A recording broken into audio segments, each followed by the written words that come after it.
First time in a long time, but back like I never left. Taking each day as it comes, you know me, I don't read ahead. Watch me burn down everything, BDE on the TV set. When I'm in control on the road, you could never really know what's up next.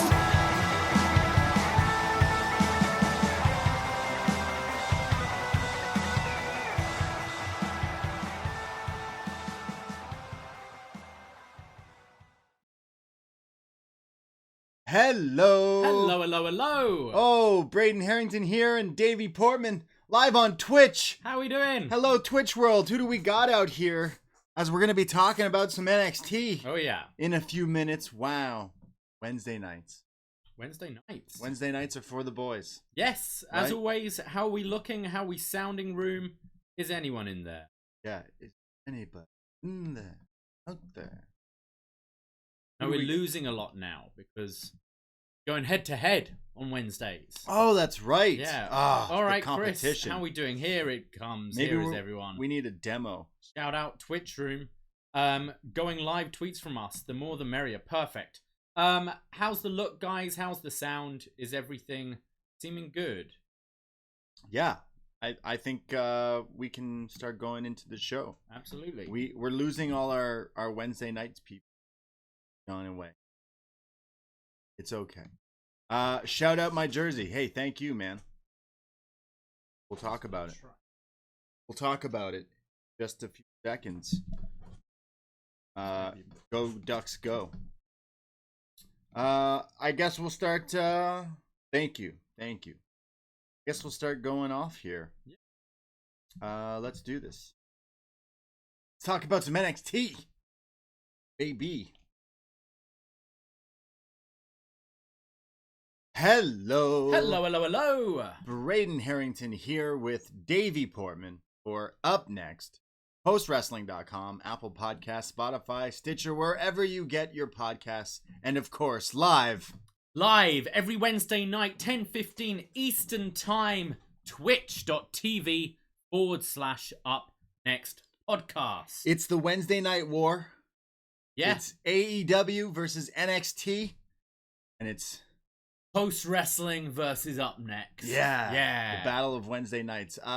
We just did a Worst of 2020 show with John and Way, and that was so much fun. It's already out for the patrons over there, but it's going to be out available this week. So look for that because we were honored to talk about the worst wrestling of 2020. It's very cathartic. We went out there and we purged. Yeah. We're ready for a new year. I cut a promo on Nia Jax, I'm sure. I think all of us cut a promo everyone on did. Nia Jax. We did what you wanted to hear. All that pent-up aggression of wrestling through the year. We did that. So shout out Post Wrestling, the upNXT combo. We appreciate it, and that was a lot of fun. So that show will be available wherever you find your show. But here is Wednesday nights. We're your NXT friends. And we'll always be your NXT friends. And we're going to talk about some NXT from tonight. Last week was New Year's Evil. We've finally moved on from that. I guess the hangover edition of a non-takeover. Kind of, yeah. I mean, you always feel after these big events, it's a bit of a reset, or you need to see where the pieces are moving next. And it definitely felt like one of those episodes. Yeah. So we decided that we're going to be doing a lot. We've been doing a lot of podcasts already. So I know we talk about NXT, but we do talk about AEW. We'll be doing that. Follow the socials because we're going to be doing the Twitch stuff probably every Thursday going forward, talking about Dynamite and comparing to NXT, just wrestling chat in general. But Thursdays will be another free show that will also be live. So the AEW BD Elite show will be available on the free feed going forward starting in February. So look for that and join us live on Thursdays if you're around wherever you may be with your time zones and stuff. But not only are we love giving you free stuff, and we're going to continue to do this. So much free stuff. Yeah. Shot in the Dark with John Cena. He covers all the wrestling you don't watch. NXT UK, 205 Live, and AEW Dark. That's moved to the free feed as well. It was super easy to access. About 10-15 minutes. He runs through everything. Yeah, while you're preparing your dinner before NXT or Dynamite, whichever you choose to watch first. Yeah. Put John Cena in your ears and you can feel caught up, so you know when you're watching Dynamite what happened on Dark. You know what's happening on 205 Live, especially with the Dusty Classic moving there as well. You can feel all caught up before your Wednesday night wrestling. Yeah, and going forward, we also have another show that will be maybe every Tuesday night, possibly, somewhat, and that's you talking about Impact Wrestling. That is right. Yes, we'll be starting myself and Andrew. It'll be me every week. I might some weeks be solo, some weeks be with a different guest, but it will be me and Andrew next Tuesday for an episode of Deep Impact. That is going to be our Impact show. The Impact Players. The Impact Players. And you can get us actually this Saturday. Myself and Andrew will be joined by Nate Milton for our Hard to Kill review. But I will also be live on the Twitch room during the show, giving all my live thoughts. So come and join me, the watch along on Twitch, and then stick around because we'll have an episode with Nate and Andrew and myself reviewing the entire show. Yeah, so we have a lot of podcasts. Again, follow the socials and help us out. All the follows and likes and stuff. It all adds up and it helps us out a lot. And follow all the stuff we do, including all these free shows weekly.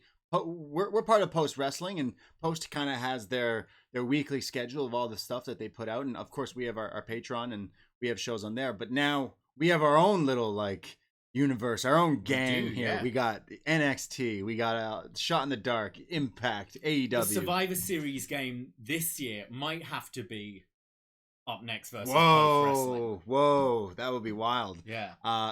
Maybe we'll see alignments made in the Royal Rumble. I mean, that's where the whole year's stories start That's right. being put together is the Rumble. In a few weeks, we will be doing the BDE Championship on the line. Up next, Zoom Royal Rumble live on Twitch. Again, follow the socials. Look forward because we do a little show on the Patreon, Was Next, where we've been going back and watching NXT in order. We got an episode coming out this week. Bray Wyatt tries to recruit Bo Dallas to the Wyatt Club, the Wyatt family, and the tag tournament. It's funny because the tag tournament's going on in that time, but there was a video and there's a story in this. In 2013, Bo Dallas had to go through WWE Access in the NXT tournament to gain a spot in the Royal Rumble. That's right, yeah. So I thought, well, why don't we do a little upNXT access? And I'll find a way, somehow, some way, whether it be some patrons and whether it be just some old listeners from just the main feed. I'm going to handpick some people that I think should be into the Rumble. But how, you ask? Stay tuned for next week. You want a chance in the Rumble? One opportunity to go mano a mano? Yeah. Well, I'm the champ, and I'm in the fucking zone, and I'm not going to be in the Rumble, but I'll be a host, and we're going to try to put together some crazy Rumble game. Yes. Coming forward. World champions, you have first pick. Yes. So check your inboxes. Some of you have already got back to me, but check your inboxes on Patreon, because you have the first shot into the Rumble. Andrew Thompson, going to be number one. He's Yes. going all the way. John Cena, I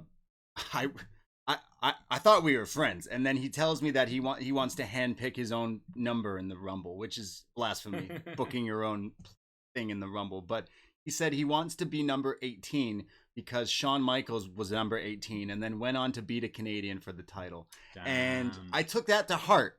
I really did. So you know what, John Cena? You're number 18. Oh, you're going to take him up on that? Yeah, why All not? right. You're number 18.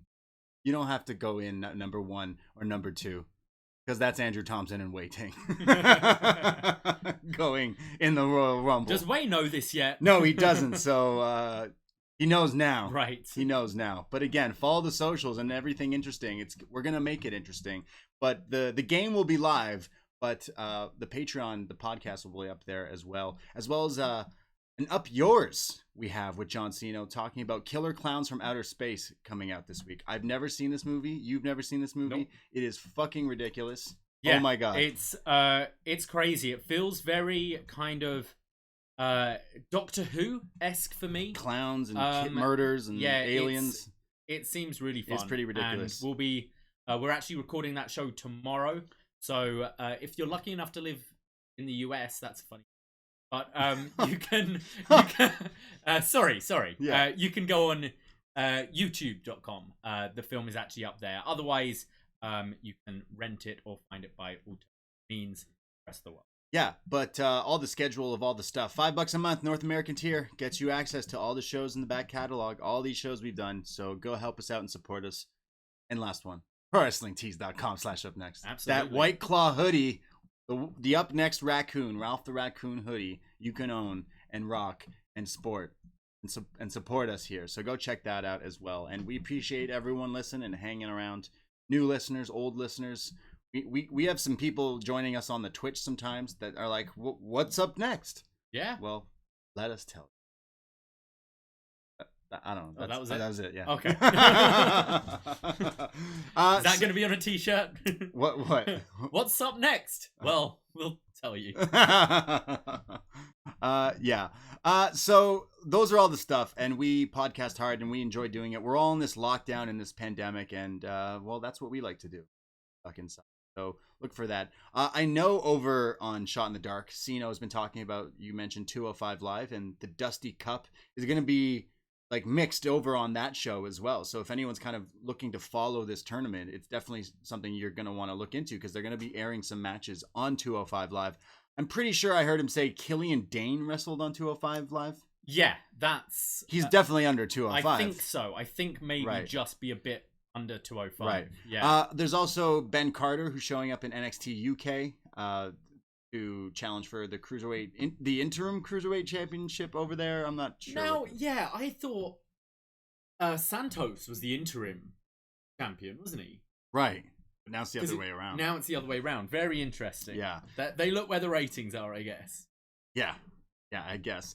And like I mentioned, AEW and stuff as well with the whole Bullet Club thing. It's crazy that the AEW show Dynamite went off the air with the Bullet Club again taking over wrestling. We talked about that on upNXT, but it was also Finn Balor ending the show last week on NXT, and then you kind of are interested to see, like, are these guys boys? Are they going to signal each other like the Click with that's where the Too Sweet came from, wasn't it? Like, they're taking over. They're everywhere. Yeah, they're everywhere. Absolutely everywhere. I'm pretty interested, and including the Impact show week, which I might even check out, because I'm interested mostly in just that match, the main event. Everything else kind of all right. You hate Impact, to be fair, and you love Kenny, so you're watching it for a one match. And I mean, I'm kind of interested in a barbed wire submission match. Yeah, I'm not much of this show really does appeal to me either. However, I did really enjoy Genesis that Impact just put on. It was just a great kind of pure wrestling show. Mm-hmm. X Cup. The X Cup took up most of the show, and then you had Jordan Grace versus Jazz and Willie Mack versus Moose event. But I showed you Blake Christian versus Ace Austin. I thought it was a fantastic match, and definitely one you guys should check out if you don't normally watch Impact. I would definitely recommend checking out that match, because I thought it was really, really excellent and thoroughly enjoyed that show. Which, yeah, if they can put on something similar on Saturday, they might turn some heads. But looking at the card, maybe. Well, they got rid of Josh Matthews. They added D'Lo Brown. Yeah. I mean, I love D'Lo Brown. That sounds lit. I don't. I want the real dude. I want the lowdown. Yeah. On Saturday. So Hard to Kill Saturday. Towards Yes. that. All the wrestling, all the stuff. So much wrestling. But let's talk about some wrestling, and let's talk about NXT from January 13th, 2021. I still can't believe we made it. We're here. Yeah. Together we made it. And we start off with some recap of New Year's Evil, Finn Balor retaining the title, and all the other stuff that happened, but include the Dusty Cup being announced. But we start off with kind of a grudge match, you could say. This story has kind of been ongoing, so it's kind of a blow-off match, if you will. Shotzi Blackheart versus Candice LeRae. They went to War Games. Yes. And Candice beat her. Technically, Raquel won the match, but Team Candice. Team Candice won. Yeah. And she's been kind of holding that over Shotzi, and this feud needs to come to a head here. And Shotzi comes out in your tank that she used to blast Austin Theory's nuts with last week. I love this War Machine tank. I still want one. Early on, Candice here in this match goes for her like rope assist neck breaker, but it's blocked from Shotzi, who then like fires at her with a crossbody and then some sort of like submission arm triangle thing, which she then transitions into like I want to say an inverted cattle mutilation. It's like the other way around. Kind of, yeah. Cravat Yeah. upside down. It looks crazy. And Wade Barrett, who used to just hate Shotzi Blackheart on commentary, is like now like loving her off. He's like, look at her submission. Like she's been using her off time to improve, clearly, because Shotzi is impressive here. Indy Hartwell on the outside is getting involved, and for some reason, referee Drake just doesn't see it. He's just looking the other way. Yeah, there's a bit of this throughout the whole show, but yes. So Indy Hartwell distracts, and it allows Candice to gain. I think the thing is, as long as they don't touch, it's fine, but it's like, no, you're jumping on the ring. Like, how does he not? Yeah. I think it's one of those, well, Shotzi's still an advantage, she got her off, so he's looking a little to the right. Maybe, yes. Yeah. So they go to picture-in-picture, restaurant quality picture-in-picture. Shotzi, when we come back, hitting her senton into the ropes, then a DDT on the apron. Shotzi then goes and hits this like crazy suicide dive to the outside, but to both Candice and Indy here. I worry whenever I see her. Yeah. Just always after that Lita accident. The neck. Whenever you see it going kind of head first and the legs coming over, it scares me, and that seems to be how she does them a lot of the time. Oh, it looks so scary, but maybe that's part of it. It is she's all like like you say, she's frantic. She's always like going wily, and I guess it kind of fits, but it's so scary. But she lands it and hits them with it. Looks awesome. Looks crazy. When they get back in the ring, though, it's Candice with like a low cabrata. Alec. What was Seth Rollins? Alakadabra, the super kick thing. That's like the seated lower one. Right. She hits that for a 2 count.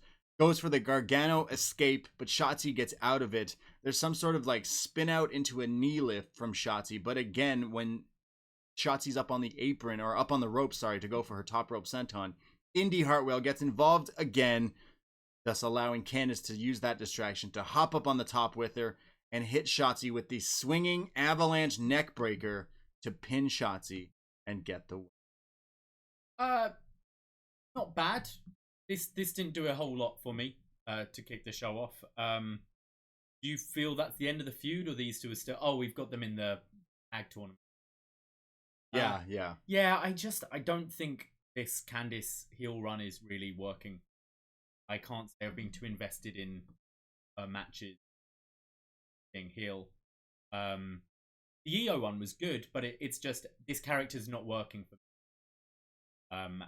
And it feels like we've just seen these two being battling for quite a while now. Yeah, it kind of like lost its steam because the War Games was kind of the blow off, but then they still seem to throw digs at each other, and then it's just like thrown this. It just feels a little like misplaced. Like if you were going to build to a final one-on-one match, it should have been maybe the main event with a stip or something like that. But it was just, you got the match and it was like, yep, some good stuff. Both are very enjoyable to watch. Both are great wrestlers, but it didn't feel like a blow off, and I'm kind of done with. Maybe we'll go down the line because they're going to be in a tag team. I think that's maybe why they're keeping it on. So therefore, you've got some feuds going into this Dusty Classic for the women. That's what I reckon. Just a bit meh. But I do think Shotzi has improved even more. I already was a big fan. I love both of these two, and I would definitely. I think there's a lot more in there. Pulled out for sure. We have Prince Finn Balor, who says the Prince is back and he's going to be talking up next. But so is Pete Dunne, Oney Lorcan, and Danny Burch, because they just showed up. They're looking to talk too. When we come back, it's Finn Balor, and he says, January 13th, today, I stand still NXT champion. Kyle O'Reilly is good. Kyle is great, but he's not on my level. He stepped up, and just like TakeOver 31, he was put down. And now Kyle is the one eating meals through a straw. But I wear this red X on my chest because I am the target. So a little advice to everyone. They stopped manufacturing the cloth that I'm cut from. Interrupted. Good promo. I've realized what he's doing now. It feels very like the Jon Moxley promos, just coming out with a lot of energy and just being like, look, this is how it is. I'm the best. I'm going to beat you. That kind of thing. No, it doesn't feel very WWE scripted. Just gets to the point, which I like. It's still a bit jarring at times with him, just because I'm still kind of think back to Smiley Finn Balor at times, but I do think his promos come along a long way. Well, it's just one time he's talking about kitty litter, and now he's talking about about manufacturing the cloth that I'm cut from. Good line, I thought. So it's like, my dad and my mom stopped having babies, and therefore not going to be as good as me. I don't mind it. I think he's fine, and I think after beating Kyle, he needs to go out and basically do that. I think it does show where he talks here, whereas he talked in WWE main roster, or anyone who cuts those promos.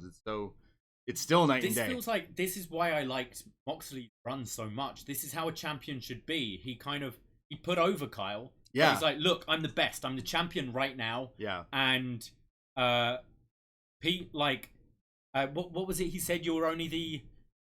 No, sorry, that's Pete's line. Yeah. Well, let's get it. Well, yeah. Well, Pete Dunne interrupts him with Oni and Danny Burch, and Pete Dunne says, "I knew someday it would come down to me and you. Finn, you're the poster boy for European wrestling. And the only reason you have that title is because I haven't taken it. I'm tired of you being this face. It's not fair. You're not the poster boy. You're not the guy here. So I want it. You told me to get in line. Well, I'm going to get in line." And he basically just goes after them to attack Finn, but he blindsides them and stops all three of them. But it's 3-on-1 here. So Finn's being attacked here. And it's like an arm breaker to Finn because he's selling from his match last week.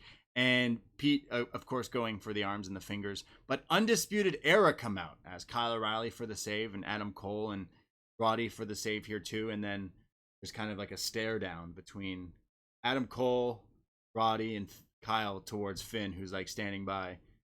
And I so wanted them to throw it up to 2 Sweet. I was like, come on, just do it. They didn't do it, but they kind of stare at each other, and Finn's kind of like, all right, cool, thanks for like saving me, and then leaves. I mean, the 2 Sweet would have taken away from Kyle, I think. Yeah. Because the focus here was definitely Kyle and Finn. They almost faded the other two out in the background. I thought this brawl was actually really good. I thought Finn looked great fighting them all off, and then Dunn coming back with his finger snap over the ropes. It's now being used as more of a heel move, which I like. I thought the brawl looked great. I love that they're continuing this. Now it's like now they seem to be on the same side, but there's still that competitive rivalry between Finn and Kyle. I like that. I like that too, because I think we will get Finn in that position again. We probably will get a third match down the line. Yeah, later. I also like the visual of Adam Cole and Roderick Strong in the red UE shirts with Kyle in the black hoodie.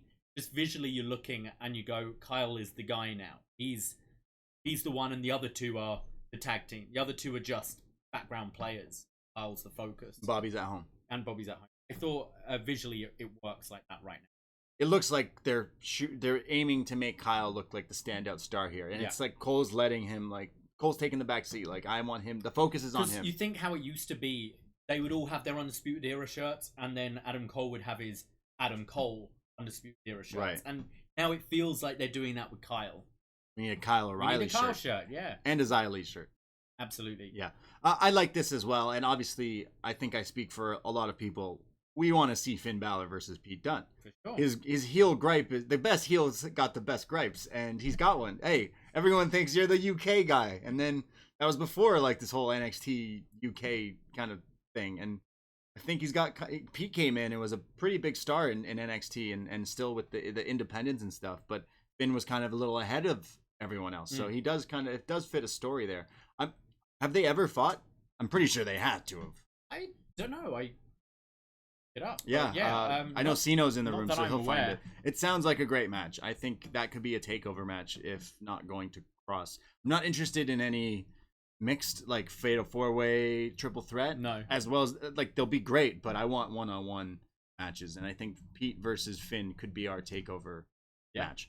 Well, after that we see Johnny Gargano backstage being interviewed. He said what Candice did earlier was beautiful.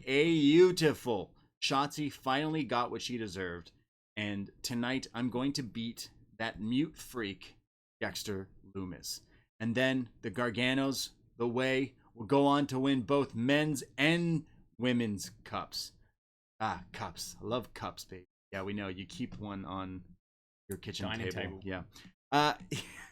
He's then interrupted by Austin Theory, who's like, "Hey man, I got something for you." Well, Johnny says Mackenzie's being rude to him. She's like, "Hey, you lost or whatever to Kushida and the interference there with Shotzi." And he's like, "Hey, stop being rude. You're rude. I wasn't ready. I was in skinny jeans." Theory's still trying to interrupt him. He's like, "What? What do you want?" He's like, "I have this. It's for you." And it's a package, and he opens it, and it's a drawing of Johnny Crybaby. On the other side, it's the idiot Austin Theory and Shotzi shooting him with a tank thing, and it points to her saying "crazy." And then Johnny's just really mad that Dexter Lumis kind of psyching him out before their match. Yeah, I'm glad Johnny didn't go full Cameron Grimes with his fear for Dexter Lumis, but it's still not for me. Yeah, this is so weird. I do like, we mentioned this a few weeks ago, how Mackenzie's starting to get a bit more personality. She's like sassy. She's like, Johnny's saying like this, that, and she's like, "Well, Johnny, don't get ahead of yourself there. Like, you got to do this and this first, and he did beat you before."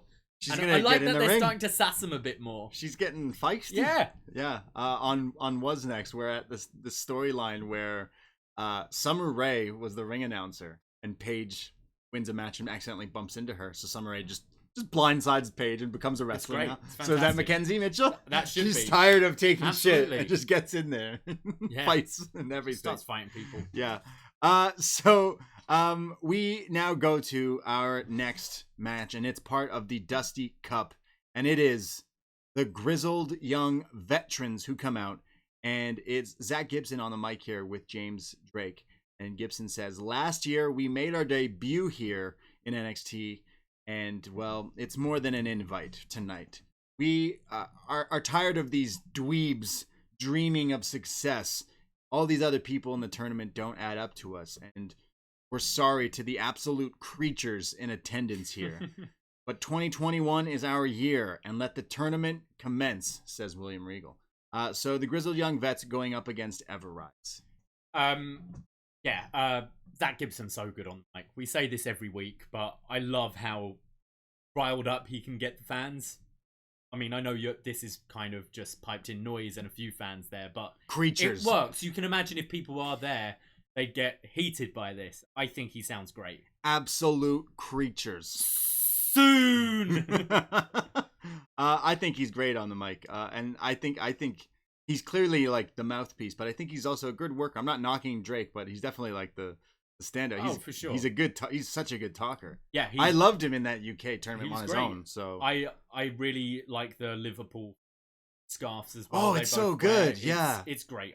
I love their whole look. They're very, very Scouse. I love the fact that this isn't called NXT UK. This is just NXT Florida, and they're rocking like the UK look. Like they with the scarves, the soccer scarves. We need White Claw scarves made. upNXT scarves. Does PWT make scarves? But our color would be yellow though.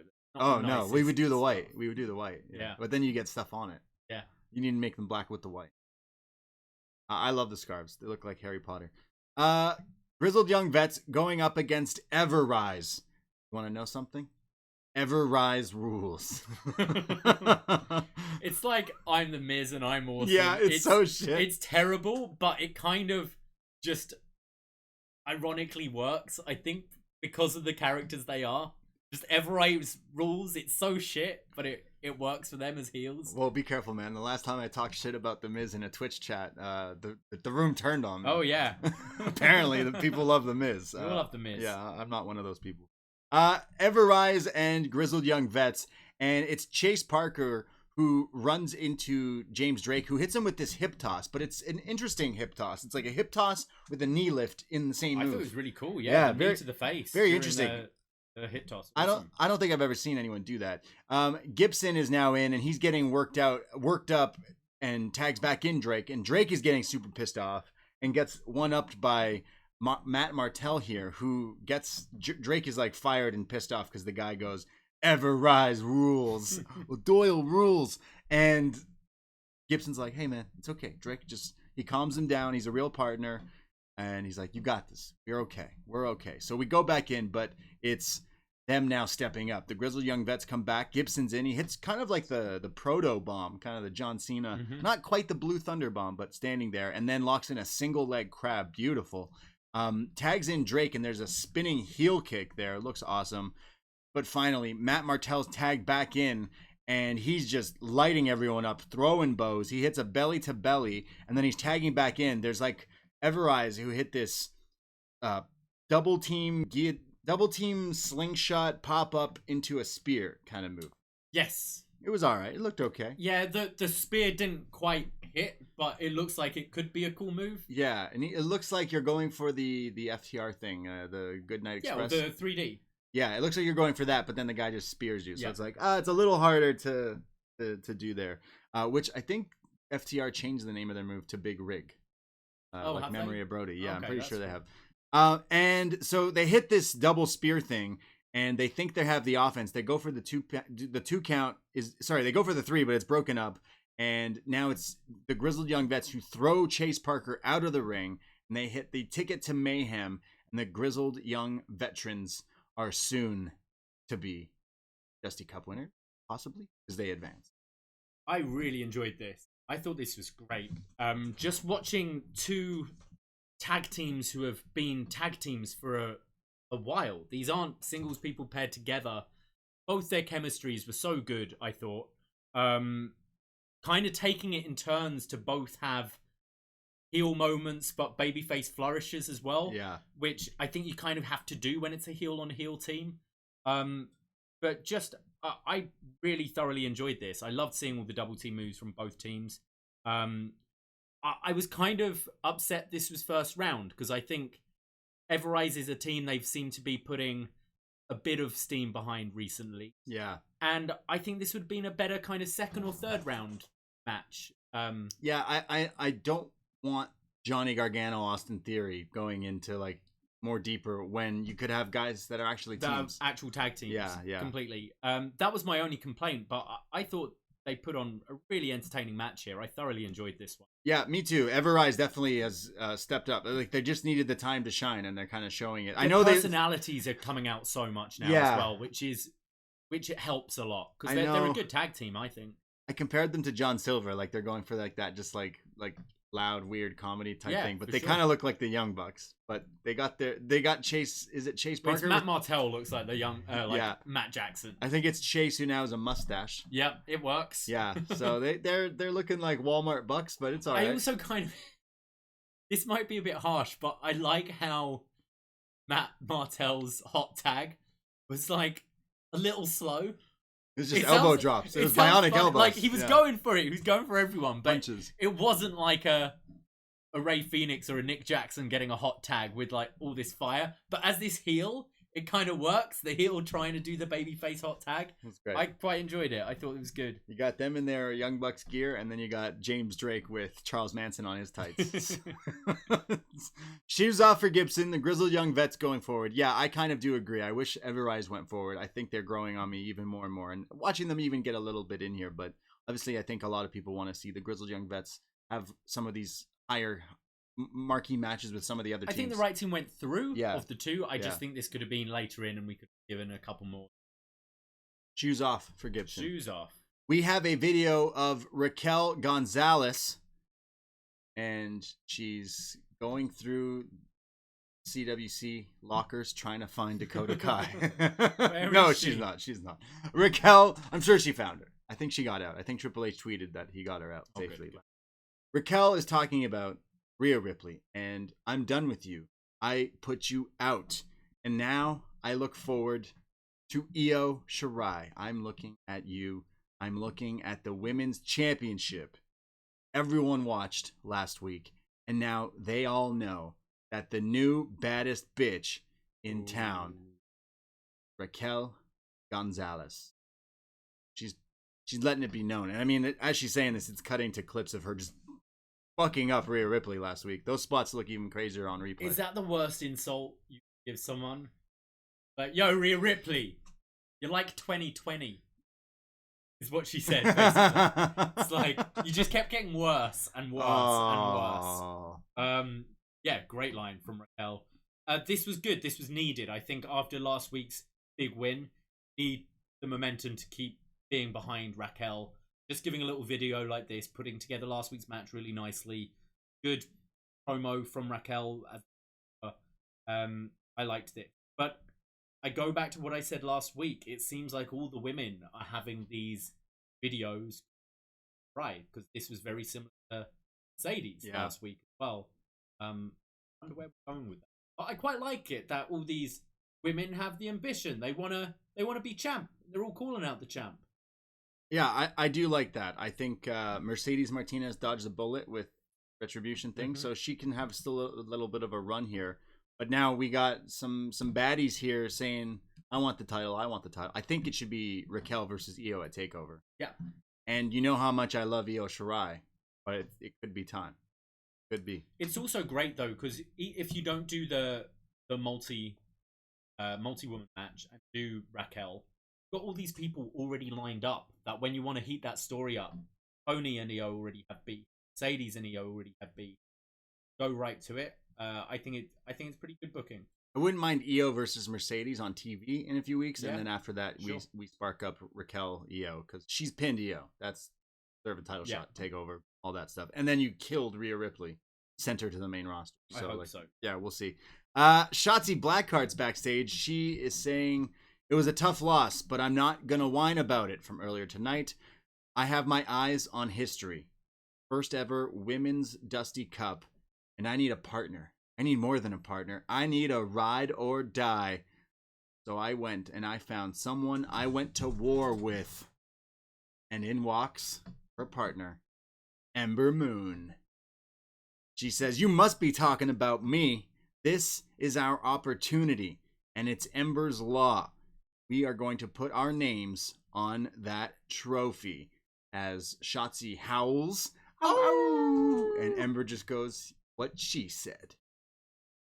I think Ember Moon heard our worst of show. Yeah. And went, wait, why didn't they vote me for worst of the mic? I'll show them. Oh, you're mean. Come on. Just doesn't, yeah. I think the problem is when she's saying things like baby and damn straight, I feel these are all words that she doesn't say normally. And I think that's why it's jarring with me so much. It's like if I just suddenly went, yeah, man, let's go out, dude. Now you'd be like, why are you talking like that? Stop it. Yeah, like when you said Wasteman. Like when I said Wasteman the other day. Guys, you should have heard it. I lost it. Wasteman's out here. Yeah, I know what you mean. It sounds fake. I think that's why I think she seems to have confidence now with talking. It's just something is not connecting with me. We've mentioned before, like over and over again, it's you don't know what all these different Mad Max werewolf gimmick thing, and then she's smiley. Well, that's why she's Ember with Moon. Shotzi. And then and I think that's where it's jarring to me. The voice doesn't sound like it's matching the person. Maybe. I think the problem with Ember Moon is her mic work. I think her in ring and her wrestling and she's all great. that. Yeah, she's really good. Fantastic. It's just when it comes to any time she's cut promos, it doesn't connect. Cringe. I feel uncomfortable. Yeah. Unfortunately. So is this tag team like what?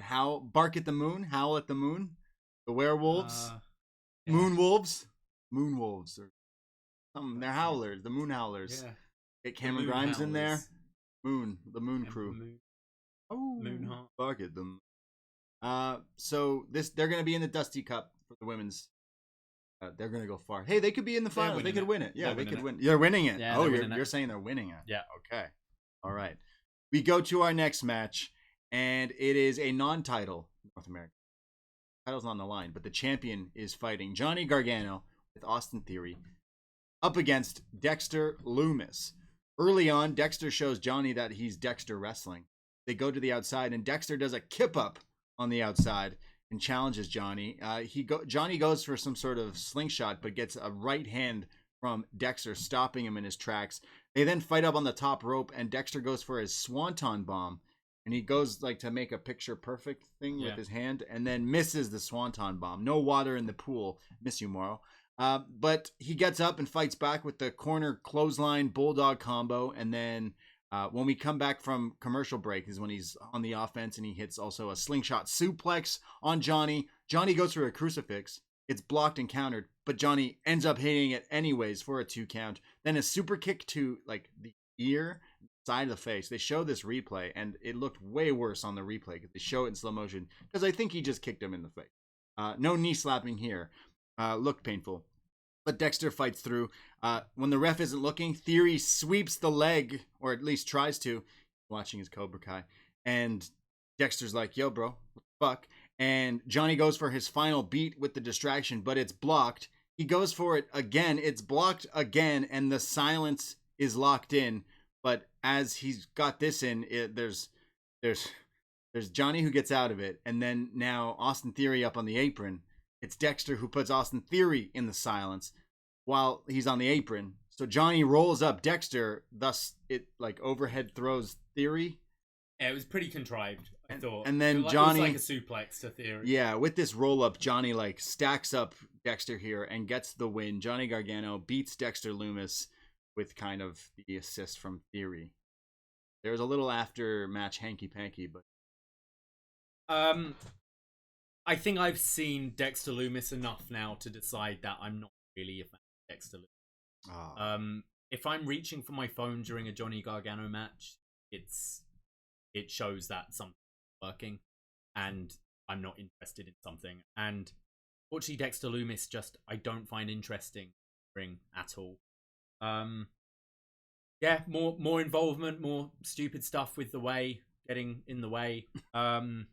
This was a low point. I in general tonight, I didn't like the singles matches, but I really enjoyed the tag. And yeah, not for me. You? I did not like this match. I will continue to say on this show, Johnny Gargano is one of the best wrestlers alive today. I genuinely believe that he could be this like white meat baby face that works. We've seen it work in NXT. We've seen the reaction it works. It gets over, but instead been put into this role, and he's trying to make the best of it, but eventually it gets to the point, it's already gone stale, and it's like they keep trying to change it and advance it, and I love the fact that they move on and try to do things, but so much of it just falls flat for me. And it's like, you're the fucking best. Like, I don't understand. Is it just because they're waiting off? It just I don't know. But Dexter Lumis here, you're right, is not the most exciting wrestler. And it's like, first of all, who cares about this match? I feel like every Dexter Lumis match is this. Sometimes there's a strap involved. Sometimes he draws. And I'm not hating on the guy because he can work, but it's just not exciting. There are a couple of details that I did quite like, and I thought the one final beat into the silence looked pretty cool. Mm-hmm. And I thought it was quite creative, the distraction finish, because the distraction was Johnny doing the fall to his knees. I always think of Sting in that Seth match, when you're running the ropes and then just collapse. And that's what Johnny did to make the ref be like, whoa, are you okay? Yeah. When Theory got involved. And I haven't seen that before, and I thought that was quite creative. But just in general, Lumis matches just are a real low point. I love his Instagram. He's really weird on there. Oh, yeah? He's having drinks and pouring them on himself. I enjoyed him as the host. I enjoy him in that. It seems weird, but maybe like if he was someone's heavy, it might work a bit better. Just the creepy Frankenstein murderer guy. And then you have, it's kind of on the main roster, you've got AJ with Hamas right now. And it works because AJ's just running his mouth all the time. And then you've got this big guy behind him. I could see Dexter working in that role and doing the comedy things like the hosting last week. Because he can wrestle, though. He's got a nice spine buster. The character, though. I just think the character doesn't allow much more than this. It just, you're always going to have a chicken shit, scared heel against this murderer dude. Dexter. Yeah. I mean, hey, Dexter's being renewed, right? They're making, what is it, like a remake or relaunch? I guess I gotta watch that season finale then. Oh yeah, that's how I feel every Dexter Lumis match. Yeah. I never watched that show, but all I know is like my mom was really invested into it, and then texted me when she watched the finale. It was like, what was that? I watched, I think, first 3 seasons of Dexter. Yeah, and I hear season 4 is meant to be amazing. Okay. So I might watch season 4, but then I go, what's the point if I'm just gonna lead my way into disappointment? Yeah, it was like me in Prison Break. It's like, got out and it was great. And then it's like, okay, well now you're out. Okay, it's cool. And then you go back to prison. then you die, and then you come back with a new series anyway. Nothing makes sense. I heard they're rebooting Frasier too. Really? Yeah. Really? Yeah. Obviously. Now you've piqued my interest. You'll get this though. Frasier on a money plane. Because that's what happens in that movie. They're really I don't know. I read that today. They're rebooting Frasier. I'm currently wearing a Mighty Ducks jersey, and they're rebooting that. That's coming out. They just reboot everything. Got One Division coming out on Friday. Is that a reboot? The reboot of a movie? Kind of. I mean, it's a sort of spin-off-y thing, isn't it? Yeah, I heard it's like House of M come to life or something. Yeah. Yeah. Reboots is popular. It's been the hot. Reboots is popular. Reboots is. Yeah, rebooting things is popular. They'll reboot. They should reboot Dexter here on NXT. We have Danny, Pete, and Oni. You know, it's Oni, it's Danny, and then Pete. It should be Petey, Danny, and Oni. They'll all end with Y. Yeah, the Y's.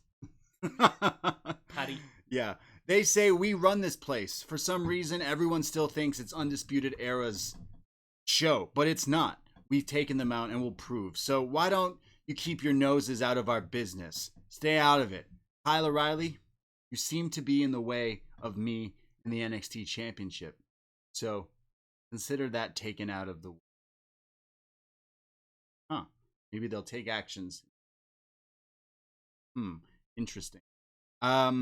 We go next to what is the commentary are going to throw to, and I believe I'm quoting. Sorry, we missed the. Oh yeah. Oh, sorry. I totally blew over that. We got into reboots and Frasier. Yeah, sorry. We had to talk about Frasier clearly and scrambled eggs.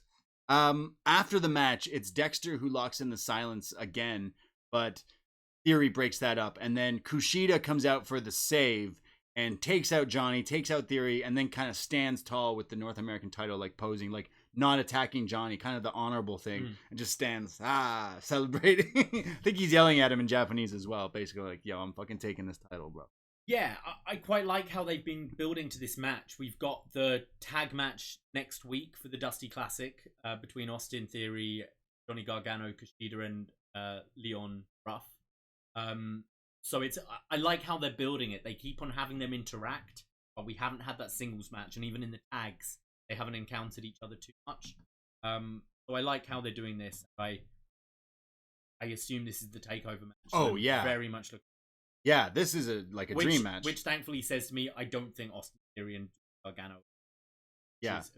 Neither is Kushida and Leon Ruff. Yeah, Leon Ruff. Like, there's no way either of those teams should be. So, Kushida, Johnny Gargano, let's all agree. Whatever else happens, we're just looking forward to that match. Yes. Okay, everyone? All right. Everyone's happy. We'll be happy. Everyone will be happy. Then we went to that Pete Dunne thing, and then we went to Wade Barrett, Ciampa, and Thatcher. Big Joseph's like, hey, earlier today, Wade, you had a curious day. You were sat between two men. Phrasing. And then showed this clip. And it's just truth, because he's sat in between at a table. Yes. Between two men, Ciampa and Thatcher. They're sitting at a table with a nice black cloth. The way this was shot irked me, and it had nothing to do with what was said, and the promos are great, but the way this was shot just really bugged me. I'm not one for, all the great angles. I can point out a good angle when I see one, and I can point out a bad one. I didn't like this awkward. I think the table was too small. Something was weird. I like the setup of them being in the ring. Just simple, 3 chairs, a table. The table was like a weird height, this sounds so stupid. Criticizing. No, but it looked weird. There was something that looked odd, and I think it was maybe the table was too. Also, the music didn't need the music. Oh, was there music? The whole thing was underscored. And it was really weird because I thought the dialogue was pretty good, and I think if you took away that underscore, I think this could have felt like something really real. I think Ciampa's great at cutting really real sounding promos. Yeah. And Thatcher, I'm not the biggest fan of his promos, but there's a kind of sportsman element to it. I feel like I'm hearing a fighter talk rather than necessarily a pro wrestler, superstar. And I think it works for his gimmick, just being the catch-as-catch-can wrestler. But the music just took away because I'm going, this is a cinema. This is cinematics. This is fake. Cine promo. Yeah. What this has become. Well, Wade Barrett in the middle says, "Hey, Thatcher, you were injured, so what's the deal with the fight pit?" And Thatcher says, "I'm now good to go. I'm medically cleared. Next week, fight pit, Ciampa versus Thatcher." Ciampa says, "Hey, not to poke the bear there, Tim, but what's your injury? What was it?" And Thatcher replies with, "Nothing that's going to change the outcome of fight pit." As Ciampa, "I had no problem with you. You came after me. And I don't know why." Ciampa says, "Look, you say you educate, but instead you take liberties. Thatcher, the fighter, is tough as nails, but Thatcher as a coach is garbage. And fight pit, I will take every single liberty, so be careful what you wish for." And Thatcher says a lion doesn't have to explain to a zebra what it's going to do to them. And Ciampa with the great line, one of my favorite lines of the year already, is, "Do I look like a freaking zebra? Do I look like a freaking zebra to you? No, you look like a man still questioning himself if he still got it," says Thatcher. "Well, you have no idea what kind of man I am. You say I question, well, I have answers, and you will get yours next. Fight pit! Fight pit next week. Shame about the injury. I'm glad to hear Thatcher's okay, but this makes way more sense. Headline another TV episode. New Year's Evil did not need on there. So I think this is great. We all need fight pit. Yeah, but on that should be the draw. It's fight pit. It's next week, whereas it was like third on the card last week. Evil. So I like that it's headlining. Its next own week. episode next week. Yeah. I think the match is going to be great. I really enjoyed their last one. I think, given our opinions already, I like what was said. Just the music, the setup was a bit weird. The promo was fine and promo great. was fine. Do I look like a freaking zebra? Is great. Is this the first match that's come out? I just think you're a bad teacher. I think you're bad at your job, You're not Professor. good. You're not a good teacher, Mr. Thatcher. Yeah, I saw you teaching. You gave these my guys. son a D on his project. Fight pit. Yeah. Wow. Imagine that's how it worked. Yeah. Just fight your kids' teachers if they give your kid a bad grade. I want to fight you in a fight lion's den. I'm gonna change that match. F to an A. Change that L to a W. So that's next week. Fight pit happening. I want to see a whole like UFC style show. Like they're gonna have like the. Is Kurt Angle gonna be the special guest referee again? Oh fuck! Was he the special guest ref? I don't know why. It led to nothing. But I think that should be the stipulation of Fight Pit, is Angle needs to referee Fight Pit. Let's get Ken Shamrock there. Sure. Yeah, you get someone else. I mean, he's with Impact. But nah. You're never really with him. I want to see more like I want to see the tail of the tape. Got the reach advantage. Yep. He's got the the stats. Weigh in. Yeah, I want to. Yeah, we didn't want one last week on AEW. We shat on that on upNXT, but we want to weigh in for this one. It's a fight pit. See them cutting. Yeah. I need Joe Rogan on commentary. I miss Mike Goldberg. Can we just get Shane McMahon back again? Oh fuck no! God damn it, no! Please, God damn it, no! Sick with his fucking nice shoes. I'm excited for the fight pit. I want like the ring girls, Ariane, I think it was UFC, yeah. And sponsored by Coors Light. Yeah. Fight pit. Can't wait. We'll be talking about that next week. We have Undisputed Era backstage with Mackenzie. And they say, we are not worried about Oni, Danny, and Pete. They've always been coming after us. Everyone's been coming after us. We got Pete. We got Bonehead 1, Bonehead 2, says Roddy.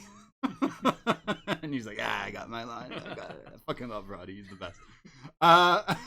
He says, Cole continues and says, Breezango, we face tonight. We have nothing but respect for them. They've made their mark here. And they show they belong. But tonight, we are advancing in the Dusty Cup. Making it known. Don't you think Roddy would be a great sidekick to Johnny Lawrence? Cobra Kai. Roddy is fucking one He of is. those guys. He's just one of those guys that hasn't grown up. I like think he's still stuck in. I think we've compared him to the guy in Karate Kid who goes, "Put him in a body bag, man. Yeah, man." That's Roddy. That's Roddy. Love him. Fucking bless him. We're gonna, you know what? We'll circle jerk a little Roddy a little later because we looked up some information how long he's been working because Wade says something later that sparked our. We both were like, really? What? So we'll talk about Roddy in a bit. Yeah, and I said circle. We go to our next match in the Dusty Classic, and that is Isaiah Swerve Scott teaming with Jake Atlas, his friend or foe, going up against a debuting team here. They've been tweeting and posting all day, WWE and NXT. Who is MSK? Well, I'll tell you who MSK are. Nash Carter and Wes Lee. Yeah, this dude's name is Wesley. Wes Lee. Wes Lee. It's like Kimber Lee. Kimber or Lee. Justin Credible. Yeah. Interesting names. Yeah. Okay, so they suck, right? Okay, yeah. they suck. We can be honest. They good. suck. If you're wondering, well, who are these guys? You may know them. Formerly known as the artist known as the Rascalz. The Rascalz. Wentz and Dez. Yeah, Wentz and Dez are here at NXT. You may have known them from Impact and of sorts in the indies and stuff, but their names have been changed. And now, so it's Nash Carter, no relation to Ben Carter. So that's Wentz. So that's yep. Wentz now. Pete Wentz? I can't even remember. No, that's the guy from Fall Out Boy. Not Carson Wentz, he's a football player. Yeah, I think Pete Wentz is from Fall Out Boy. Okay. Yeah. Just so Wentz. and the other guy was Desmond Xavier. Xavier, yeah. Okay. Zachary Wentz, that's it. Okay, I'm sorry, but those two names sound cool. The Rascalz, great name, sound cool, but no, let's take all that away and change them to Nash Carter and Wes Nash Carter. Like, what? Why? I mean, so they make their main roster debut, it'll be Nash and Lee? Or Carter Nash and Wes? Wes works, because he was Dez before. Wes. So it's just Wes. Yeah. Well, no, so it's Nash and Wes. Yeah. I guess is what they're going to be going. Nash and... Well, they're MSK. No, I know, but like... colloquially. Okay, you know? So what the fuck is MSK then? No idea. They didn't explain that. Mean Street Killers. Sure. Marijuana smoking kids. Machine Shot Kelly. Machine Shot Kelly. Machine Smoking Kelly. Mad Society Kings. Yeah. I don't know what this stands for. They didn't tell us. You can, we play games like this on Jackbox. So follow us on Twitch, twitch.tv/upNXT podcast. Because we play Jackbox, where their games are like come up with the funniest initials. Yeah. Okay. So like, I have no idea what MSK we don't know. We haven't. I'm assuming they're gonna let people know in the near future. So if you can figure it out, what's your best MSK? What does it stand for? At upNXT podcast. So MSK showing up here with kind of silly names, but then they come out. They have matching gear. They're a tag team. You'd think we'd be used to this now in WWE. I know, and it still is just like head scratching. Yeah. Head scratch. I'll never forgive them changing a guy's name to just Eric. I'm still not over that. I just can't. I literally cannot with a guy named Eric. So Wes Carter, sorry, I'm already fucking it up. Nash Carter and Wes Lee, the Rascalz, now known as MSK, and they're going up against Swerve and Atlas here. Early on, there's like this awesome, I think it's Carter who hits this like springboard 360 Conhilo to Swerve in the ring, and Swerve is kind of being a little cheeky here, whereas they're supposed to be good guys too, but Swerve obviously has this new attitude problem. There's then Wes who comes and just hits this nice, huge tope con hilo to the outside. They go to commercial, but during the break, they have picture-in-picture, and there's this Swerve who just runs at him with this 360 flatliner on Nash for a 2 count. When we come back from break, there's that classic Rascalz moonsault combo that we've seen them do, if you've seen any of their work prior, where one guy like moonsaults the other guy. Oh, that one, yes. Yeah, it's crazy. It looks awesome. Wes is nuts, though. Wes Lee sounds so... Desmond Xavier. Wow, that sounds great. Desmond Xavier comes in and just levels people. He's hitting forearms. He's in, like, crazy shape, Wes Lee. That look good. Yeah.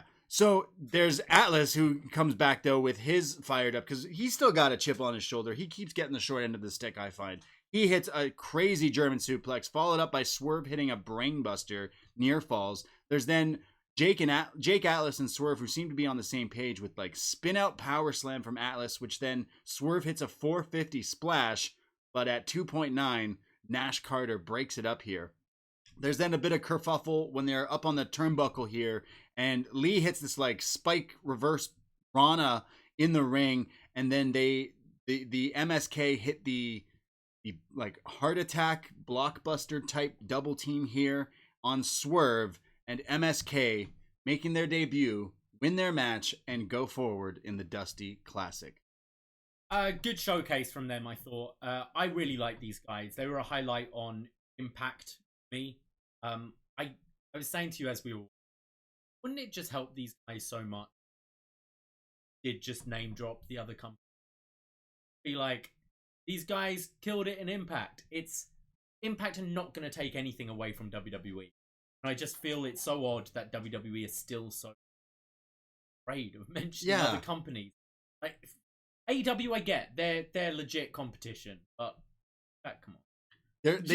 They said they didn't mention them at all. They're like, oh, these new guys. And then when we came back from commercial, Wade or Vic early on was Vic like, he's like, oh, these guys were a hot like free agent. He also said these rascals are exciting. Yeah. So they're hinting at it. It's just like, call them. Just say, oh, they've been doing great stuff elsewhere in the world. Just like, yeah, they killed it in Impact, and now they're here.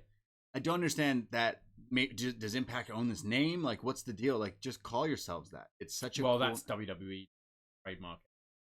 Just the name thing is so stupid, and it shows that even trickles down to this show. I know there's been some other name changes and trademarks and stuff going on. And it's just like, why? What do you... Well, it's WWE just want to own everything. They want to own every single aspect. Why? Let's be honest. Does anyone like this name? I know in a month or so we'll get over it, but like realistically, Desmond Xavier and...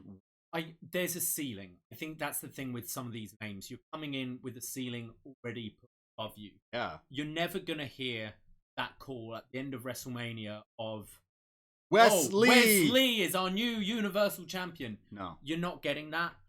So for someone like him to ever get to that level, he's going to have to go through a whole new gimmick and name change. So I feel you're coming in and your ceiling is you're one half of a tag team. That's it. Like Eric and Ivar. Eric and Ivar as a tag team, okay, it still sounds a bit dumb, but it's Eric and Ivar. But as soon as you go, oh, it's Eric, go, oh, that just sucks. Yeah, like, I don't buy it. And I think that's the thing. That's what's so disappointing when you hear these weird, stupid names. It's you just see that ceiling above them right off the bat. Because these guys were impressive. I think these guys are going to be great for the tag division. I'm looking forward to seeing... I wonder if they have their own version of the Treehouse on NXT. Yeah. Stuff like that, because I think that's going to be the stuff that got them over before and is going to get them over here as well. But ring work, impressive. I think they're up against the right pair in Atlas and Swerve. Just four really like quick, athletic guys. I think this was my favorite match on this show. Just because it had the debut and I think they're really good wrestlers. But yeah, watching some of their stuff before, I've definitely seen them on like indie shows in the city here. I'm pretty sure. But watching them, like the Treehouse thing is similar to that 70s show with the like Smoker's Corner type thing where they go to camera. And it's like, obviously you're not going to come in and give these guys weed smoking gimmicks. I get it. You're not going to. But at the same time, it's like, fuck, it worked. It was working. They're called the Rascalz. They did their little hand thing. How they did it in Impact was fine. Yeah. You've never seen them smoking. Yeah. Fuck, at this time you had so many wrestlers who drink, you know, and it's 2021. It's the same thing. Yeah. I think they can get away with that kind of thing, and I think it will help them get over a lot. We booked it better in our fantasy. When they got signed, we joked that the ghost faces with Johnny, it would be Johnny and the Rascalz. And that sounds amazing. Johnny Instead, Rascalz, we got Johnny Austin Theory and Nash and Wes. And just once again, I love that shooting star, like the push to. That's what it is. It's not a moonsault. It's a shooting star. No, it's a shooting star, and the other guy like pushes. Him. Yeah, that move is crazy, like insane. Would like Nash to look a little less indie moving forward. Yeah. Own up a bit, maybe change the hair or something. Because I think Wes came in looking great, and I really like Wentz. Nash.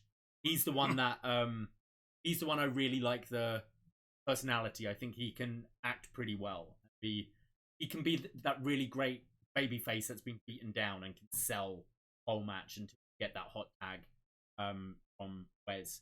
But would just like to see him look a little better. Mr. You're Carter. WWE now. Mr. Carter, Mr. Lee.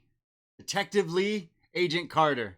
That's what it is. Rush Hour. Right. I don't see how that ties into this character. MSK, anything to MSK? No, I really don't know. But MSK going forward. I think there was a lost opportunity there with just calling them the Rascalz. I guess they can't, or they just want to own it. I don't know. Yeah, just very strange. Just strange. Like it's you call someone the Rascalz. Catchy name for sure. Just silly. But I'm sure I'll get over it, and in a year I'll be like, yo, these guys are lit. But for now, their names are weird. But still love them. Great debut. Happy to see these guys making their debut. It's always special when someone finally gets to like the WWE on TV. And I know they were on Impact and stuff. Still gotta feel special. I feel for these guys, and congrats. But are you ready? Because it's another Xia Li video, and they say after the break, Xia Li in action. But when we come back from break, see a little video from Scarlett and Karrion Kross, and it's Scarlett reading tarot cards. The future. Have you ever gotten a tarot card? I think I had Palm. Okay. Did they tell you anything good? She was full of shit. Basically, we were waiting to see someone else, and then she was like, "No. They come to me. They." Wow. I was like, "All right. Like, how much?" No, I'll do less. We struck a deal. Like, okay, but you got to help me pack up. All right. And she read my palm, and you're afraid of change. You need to let go of that. You need because you're afraid of change and stuck in your ways. And like, well, this is the first leg of my trip moving away from the UK, kind of permanently. So yeah, I don't know about that. Yeah, I've been in past relationships where they're like, hey, I want to like tarot card, and not so much the tarot card, but the palm reading and the fortune tellers. And I go do crystals. Whoa, not on the show, jeez. Behind the BD coming out later this week. You mean like the spiritual crystals? Like okay, dangling it and it's going a different way. They're not like smoking them or anything. Yeah, okay. One day in wrestling, you'll have that as a character. The Rascalz, the crystals. Why isn't there like a Karen character that like in wrestling has like it's like an Aunt Karen who loves like power crystals, healing crystals and stuff. This Scarlet, we're just about to talk about that well, segment. She's doing more of like these like kind of gothic type things, and she's reading these cards, and they're different, scary, spooky. She's basically a witch, and we hear her say that it's time to dance to the tune of the Prince, and we hear Karrion Kross tick tock. So she's reading the future, reading these cards, saying Prince and Karrion Kross have a date with destiny. So again, this feels kind of like the women's division where we've got multiple people calling out the champ, right? Because we've already established Pete thinks he's first in line. Carl's going to see about that, and now Kross is, oh, you're next. So yeah, I like what they're doing. A lot of people feel heated up, ready for this championship position. Yeah, I think obviously it should be Pete and Finn is the match I'm most looking forward to. I can't say I'm excited about Kross versus Finn Balor. I don't think it's I think it's too I don't know, it's cooled down. I partly want to see it just to be proven wrong about Kross. You know, I want him to have that killer match. And I think Finn could get it from him. Sorry, I see that we're keep going. Okay. Ignore everything going on.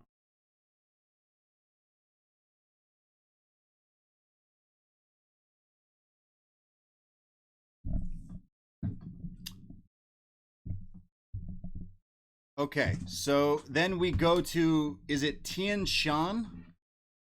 The team? Yeah, what's the name of this team now? We've not heard it from them, but yeah, it said Tian Sha. Tian Sha, which John Cena has done some Googling, and I don't take this for a grain of salt, but apparently translates goddamn. Goddamn! Here comes Xia Li. That's what I say when I see Xia Li. She comes out and she's looking like a killer. We get this epic entrance again with the master in the middle and the camera zoom in and then the pan out, and it's Boa with his black suit, his black shades, no black hat, but looking still good.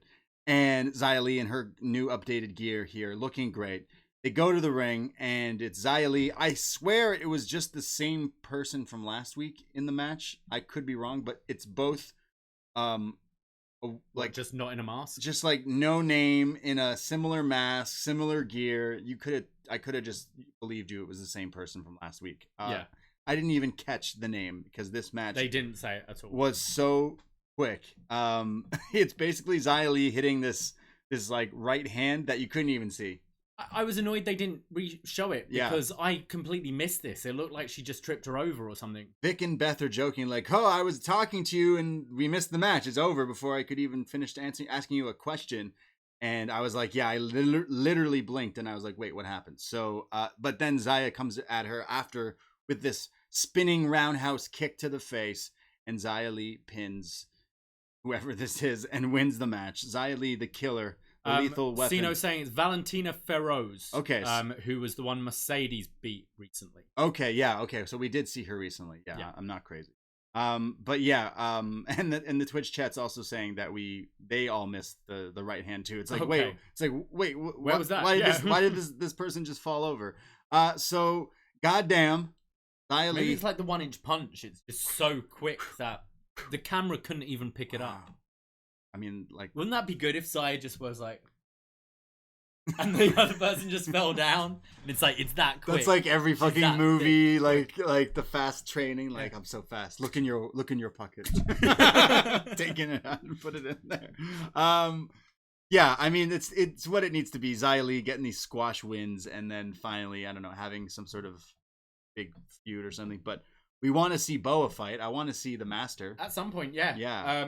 But no, this was perfect for me right now. This is what you need to do for Xia Li until you're ready for someone to feud with, is just these very quick wins. I liked it. So Tian Xia, I think it means. Okay. Or that's what they're using on their graphics here. So that'll be on your t-shirt. Anyone interested in the Xia Li merchandise?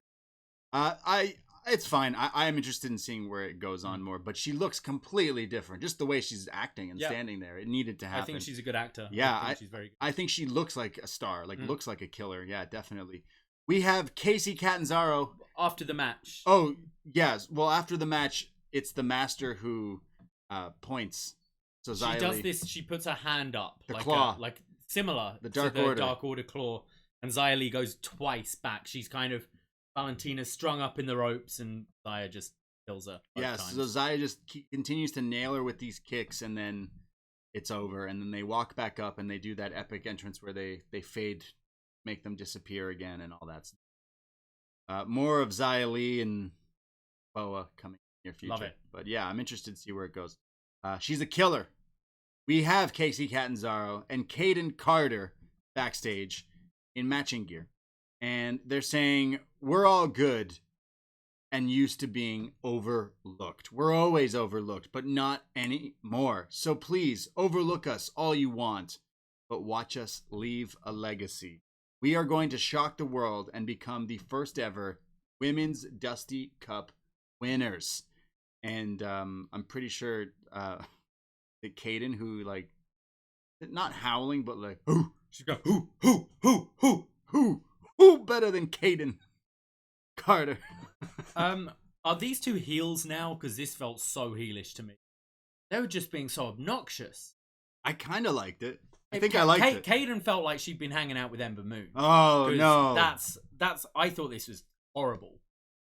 I can't tell if I really liked it or hated it. If they're heels, it's fine. If this is them trying to be baby faces, being pumped up for this, it did not work for me at all. I found them very obnoxious. They were. This was like Gronk. This was like Mojo Rawley. It felt like that. It felt like a football team. Yeah. They had football like gear almost. Yeah, they just felt like, ugh.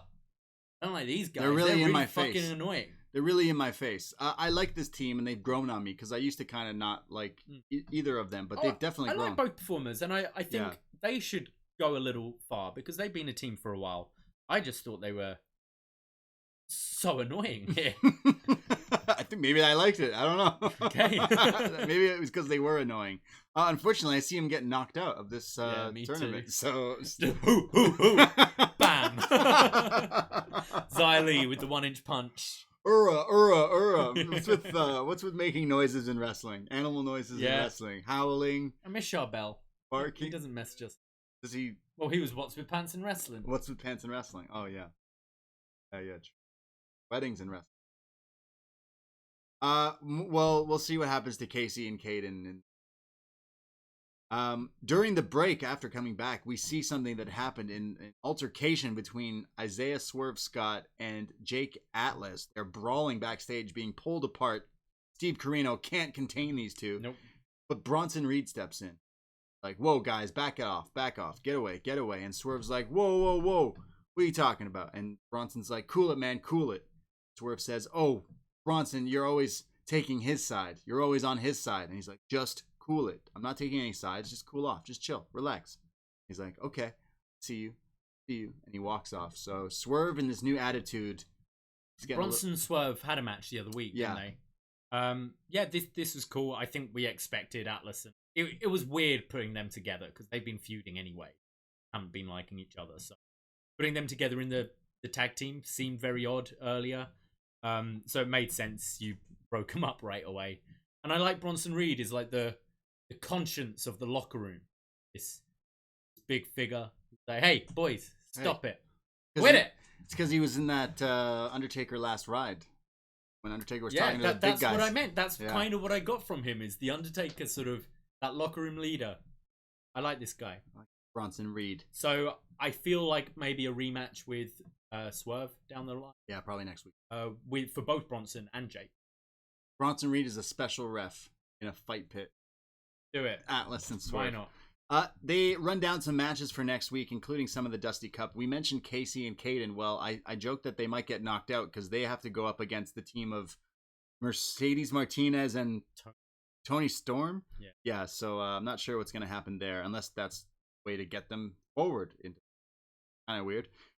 We also have Leon Ruff and Kushida versus The Way, the Dusty Cup, and Gran Metalik and Lince Dorado, my favorite tag team in all of professional wrestling, the Lucha House Party, going up against Imperium.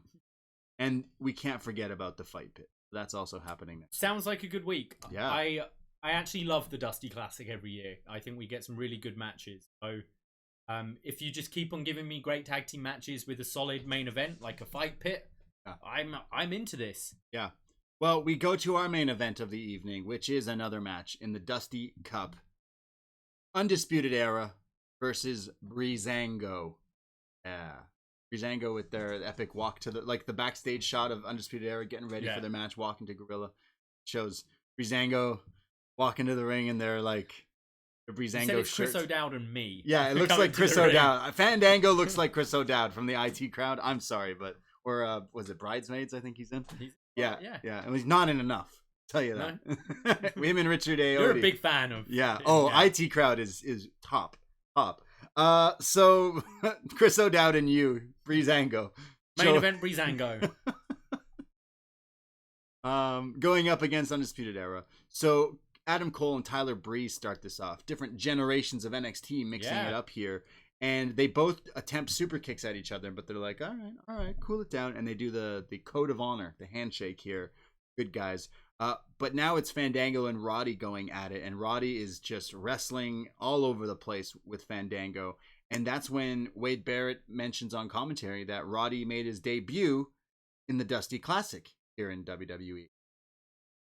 We thought he was lying. We thought he was lying. We were like, no, because he was for a while in NXT before Pete Dunne. So then I said, oh, right. So then he was in the Dusty Cup with Pete Dunne, wasn't he?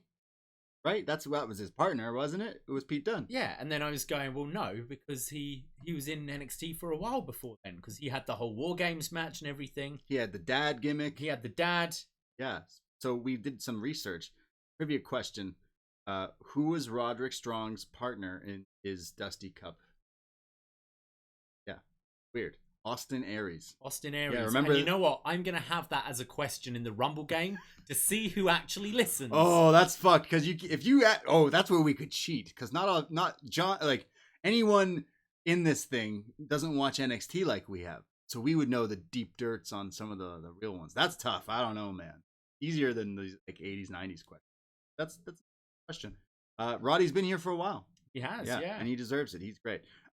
They have Roddy, and I said he's out wrestling Fandango, and they go to commercial. When we come back, it's Roddy and Fandango still going at it, and there's hitting his huge back breakers. Just looks great, crushing and bending Fandango here. There's then his running forearms to Tyler Breeze right after that, and then plants Breeze onto Fandango here. But they come back. They eventually tag in and out with their slingshot elbow drop combo on Cole for a near fall.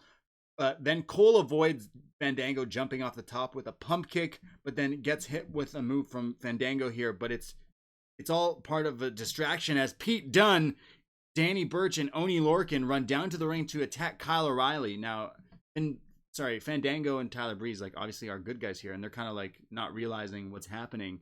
But as they're beating the hell out of Kyle, all three of these guys set up Kyle's face against like one of these like scaffold things, and they're about to kick him in the back of the head, thus like crushing his jaw from last week. And commentary was saying right at the beginning that Kyle isn't medically cleared. He shouldn't really be at ringside, but he's defying orders. They said he's not got a broken jaw, but a plate in his face shifted, so it's very delicate, and the slightest knock could completely fuck up his jaw. So they kind of really sold that before the match started to lead to this spot here. So there's teasing that, and you see the look on Adam Cole's face is just this like shock. Kyle! I loved this. I loved his like longing for his friend. Like, whoa, what are you doing to my boy? Not my boy. So this is all a distraction, and it's stopped. It's broken up by Finn Balor, who runs out to make the save here as well, and it's all chaos while this match is still happening. And it's Tyler Breeze who super kicks Adam Cole, but it's not enough. Cole goes for the Panama. I keep saying Panama City Sunrise. Panama Sunrise, but it's blocked. But as Fandango flies off the top rope, jumping to Adam Cole, in midair, he is super kicked. And I mean super kick. He damn near takes his head off with that one. And Adam Cole pins Fandango. Undisputed Era advance in the Dusty Cup. Really, really enjoyed this match as well. I thought the tag matches tonight were really top quality. And I thought the interference was done really well. It didn't take away from the match too much. Pretty brief. Just like a very quick beat down of Kyle, leading to that forearm. But didn't really take away from the match. Sometimes interferences go on too much, and they just stood around waiting for it to end. I thought it was a really solid match. Breezango as well, once again proving why they should not be voted for worst tag team of 2020. I think these guys are great, really solid. Yeah, they still deliver and have some fun. They do, like, yeah. I'm sorry they're knocked out of this early on, being an actual former champ, the former champs here. But yeah, we kind of know the position here, I think, and it showed that Adam Cole, Undisputed Era, the new team of Cole and Roddy kind of here as Undisputed Era is going forward, definitely. Probably to the finals. Maybe win it. I don't know. But after this, we see Undisputed Era, like, they fought off the baddies here. I see you don't even have a name for Pete Dunne, Danny, and Oney. Like, that's how shit. This still, like, fuck, guys. Like, weren't they the brand? The brand, yeah, but there's no Pat McAfee, so he can't be there every week. Sports are back now. Pat's busy. Bobby wasn't there tonight. Yeah. They're still Undisputed Era. So what do you call these guys? The Pat Pack? I think isn't the brand the official? They never officially called them. True. Just Pete, Danny, and Oney. Mates. The mates. The mates. And the mates and the American. So they're standing tall as Kyle, like, Roddy and Cole are screaming, like, we need medical, someone get out here. It cuts to Dunne, Oney, Danny, all just standing there laughing as Danny Burch air guitars with his tag team title. It's the funniest fucking visual here. The GIF is just great. Of just Danny Burch's face while air guitaring. It looks like his O face. He's just like loving this way too much. It is great. And that's how NXT goes off the air. Kyle bleeding from the mouth. Everyone's bleeding. I think Adam Cole is bleeding too. I think Kyle's was probably like a blood capsule because they're selling that jaw. But I think they've done a really great job from last week's match through this angle, selling this injury for Kyle. Overall, I really enjoyed this week's NXT. Didn't like any of the stuff with the way, but I thought the 3 Dusty Classic matches were really strong. And you've got I feel like you've got a lot of moving pieces right now. You've got the Kyle Dunn and Finn are all kind of tied together, which is sort of tied with Yui and their Dusty Cup challenge. Got Cross hovering around looking for that shot as well. Got all the women who want an opportunity at EO. I think we said it before with NXT is what we liked, and I go back to that who shot Aleister Black storyline, is everyone seems to be within the same universe. Doesn't feel like everyone's in their own pockets of feuds, which I think main roster kind of gets. It's like you'll be feuding for the IC title, and therefore everything else around you doesn't exist. Yeah. Whereas NXT, it feels like these people all work together and they're all intercrossing. And and I think for when you're building TV to these big events, that's really how it works. Long-term storytelling works the best in and wrestling. I feel they're really starting to get back into that again with NXT. So once again, I really enjoyed this show. I think they've been on an upward swing the last few weeks. Yeah, no, I enjoyed this too. There wasn't any matches that I'd say was on a superior level. Like last week we had Kyle and Finn, which is really good, and the last woman standing match as well. But some of the matches are good. But I know going deeper into this tag team tournaments, I'm very interested in seeing all this wrestling. And I know everyone says AEW is the tag team show. Tag team wrestling is live and well over there. So now it's time to kind of shine and let WWE kind of show that they got a lot of these tag teams and stuff. Because these tournaments have always been pretty strong. And I feel tag division's always been a strength of NXT. It's just been in the last year that it really felt like it dropped. Yeah. So hopefully this can give it the shot in the arm it needs. Shot in the dark. Shot in the dark, yeah. So that was NXT from Wednesday, January 13th, 2021. That's what we thought. We have some thumbs up. We like where we're going. We got to move. There was no mention of TakeOver Heartbreaker. They didn't say a thing about that. They didn't even mention it. So TakeOver Sunday, February 14th. Yeah. Valentine's Day Saint Massacre, which I think they're going to call. It's a Saturday? It's a Sunday. Sunday? February 14th. Tell your girlfriend Saturdays are way more fun. I think it's funny. They're like, you're a wrestling fan. You don't have anyone. Sunday 14th. Does that ring a bell for anyone? No, Any problems with that? Any problems with that? Nerds? No. No. Sorry. So looking forward to that. I predict that they call it the St. Valentine's Day Massacre or TakeOver Heartbreakers. They gotta call it something heart related, Valentine's Day related wrestling. Yeah. I don't know if they'd go for Massacre. That's fair.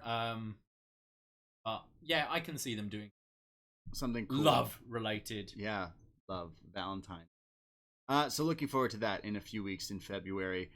So that was NXT. Let's see what you thought. I saw some feedback. Forum.postwrestling.com. If you write in, we will read it here. I'll go to Mystery, who says, Hiya. Tonight's episode was mostly solid. Kind of curious to see who steps to face Io next. Raquel declared she's going after the title. Same goes for Tony and Mercedes, but all of them are tied up in the Dusty Cup, at least for now. And says, I can't imagine Raquel not being in it with Dakota as a team. MSK was great. Loved what I saw and hope to see more from them. Their names are kind of goofy, though.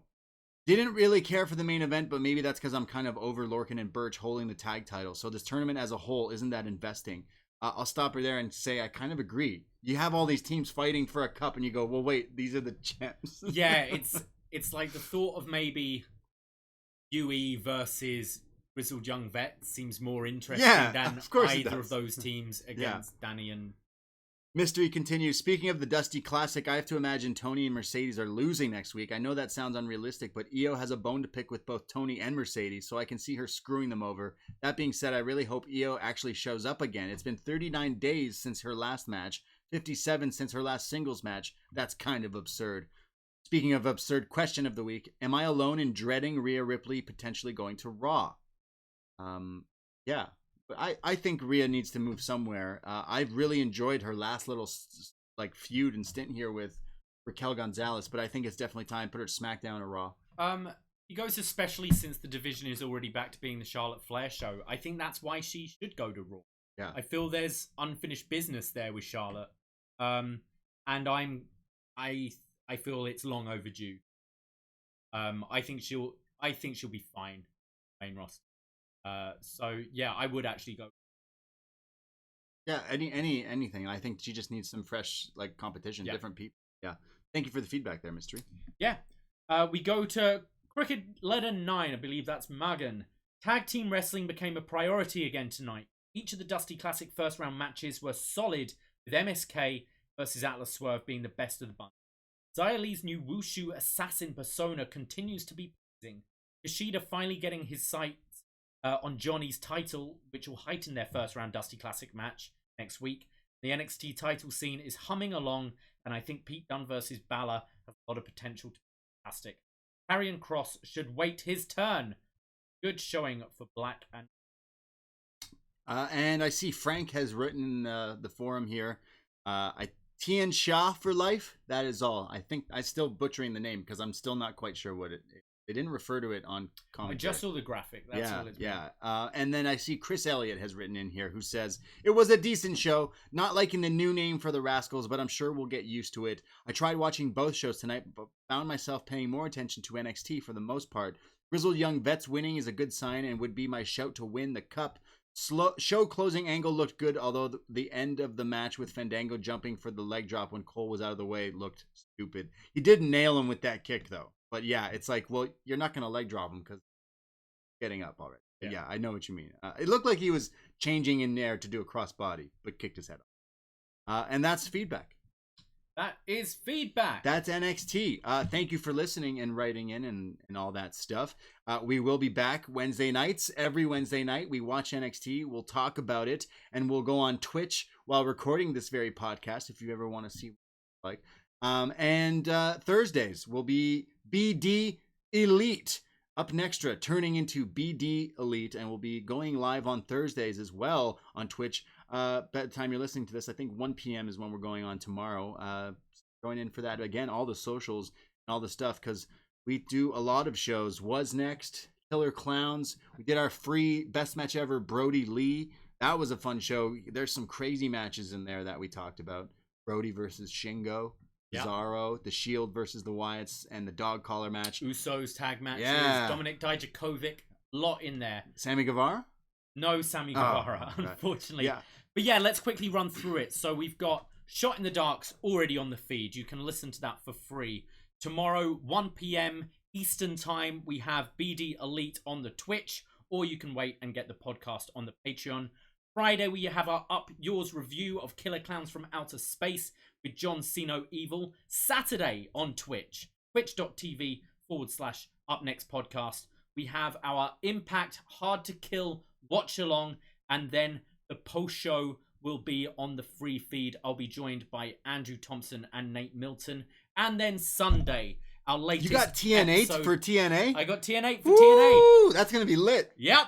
And then on Sunday, we've got a new episode of Was Next, talking about February 6th, 2013 episode of NXT, before we go back to our first episode of Deep Impact next Tuesday, where Andrew Thompson and myself continue talking about Impact Wrestling, and then the schedule starts again. So many shows. So when you do the show with Andrew, it's called Deep Impact. Yeah. But when you do the show with Andrew and Nate Milton, it's the Deep Impact Players. Okay. Yeah, definitely is what it's got to be called. Good. Yeah. Sounds good. So again, follow us and listen. We have all the shows, and we Twitch, and we've been gaming on the Twitch as well, and playing Jackbox and all that stuff. And we're stuck inside. It's a pandemic. We're in Toronto. It's cold. We got the Leafs. They won tonight, so that's always good. But we're bored, and we like hanging out with our listeners and our friends because it's fun and stuff. So follow along and join our community, and we're always in the post-wrestling Discord and all that stuff. And join the Facebook group, because I see there's some rumblings, and I say that word rumbling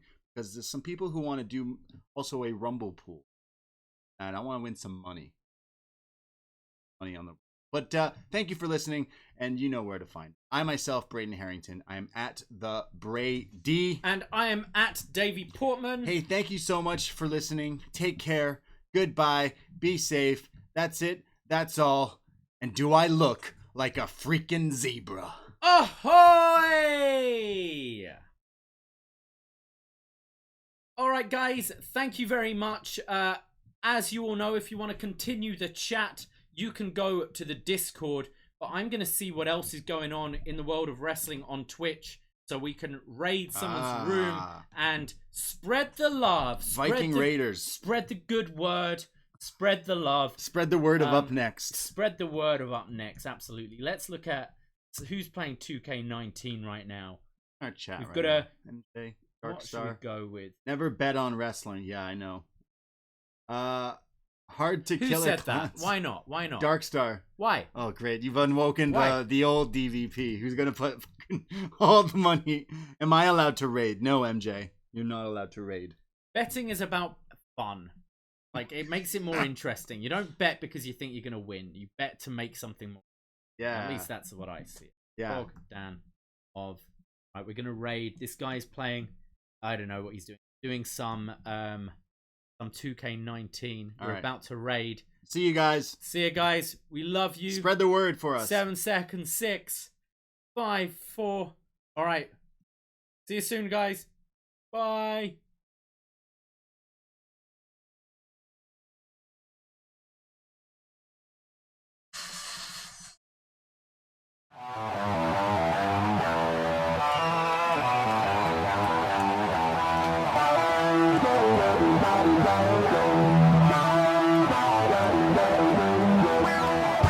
First time in a long time, but back like I never left. Taking each day as it comes, you know me, I don't read ahead. Watch me burn down everything, BDE on the TV set. When I'm in control on the road, you can never really know what's up next.